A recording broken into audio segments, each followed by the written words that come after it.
Ripping a page from Nintendo's corporate strategy, Sega is finally enlisting its lively characters in a series of sports-themed spin-offs. After tearing up the track at 2008's Olympic Summer Games, Sonic and crew take their athletic accomplishments to the court as the Blue Blur teams up with stars from Sega's publishing past for a whimsical whirl at tennis. Would the offbeat effort be a stroke of genius or a double fault?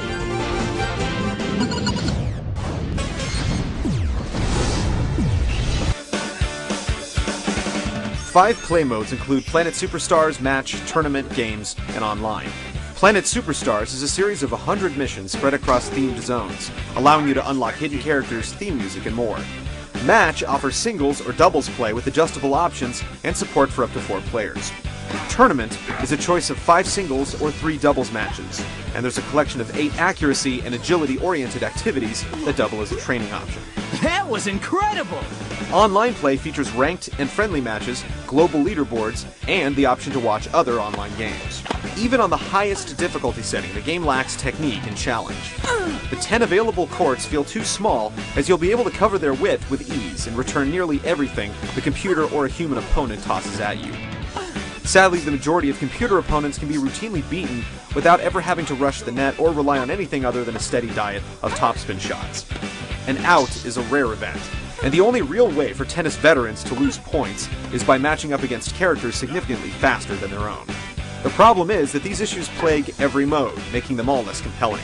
But then most of the options are relatively the same anyway.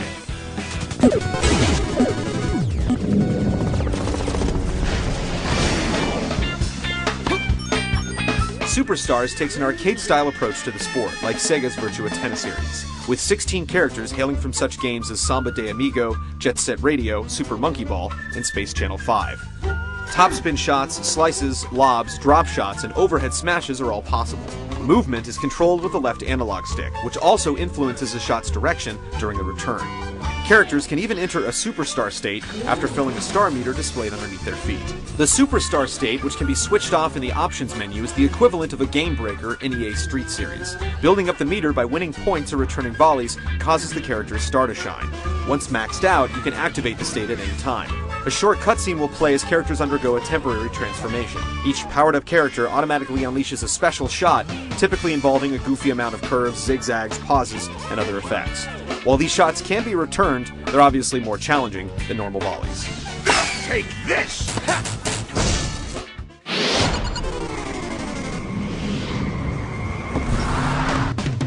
Tennis titles aren't typically the most visually impressive sports games, since there's not much activity going on apart from 2 athletes trotting around nondescript courts. Sega Superstars Tennis adds pizzazz to the presentation with some amusing-looking environments. Kyrian Mansion from House of the Dead looks suitably ominous as lightning flashes across the night sky and undead onlookers gather around the sidelines. Other courts have similar animated features, from bouncing bananas to flying parrots. Each Sega star moves across the court as you'd expect. Jet Set Radio's Speedy Gum zips on roller skates, Knights literally glides across the court, and Gilius Thunderhead of Golden Axe fame tucks into a somersault and grunts worse than Monica Seles at the peak of her career. For those who believe less is more in a sports game, Superstars' presentation may be an issue. Swaying spectators, light trails on balls, and colorful court surfaces can serve as a distraction during heated contests, though we're not complaining. Sega Superstars would have benefited from a more diverse character lineup, as the roster leans rather heavily on a few select franchises. How fun would it have been to see stars from Shinobi, Crazy Taxi, Streets of Rage, Virtua Fighter, Space Harrier, and other early Sega releases. The shallow on-court action is of most concern to hardcore Sega fans, however. With basic controls and repetitive modes, the quality of play won't hold the attention of experienced sports gamers for more than an hour. Sega Superstars is best viewed as an introductory tennis title that aces the atmosphere, but faults on the fundamentals.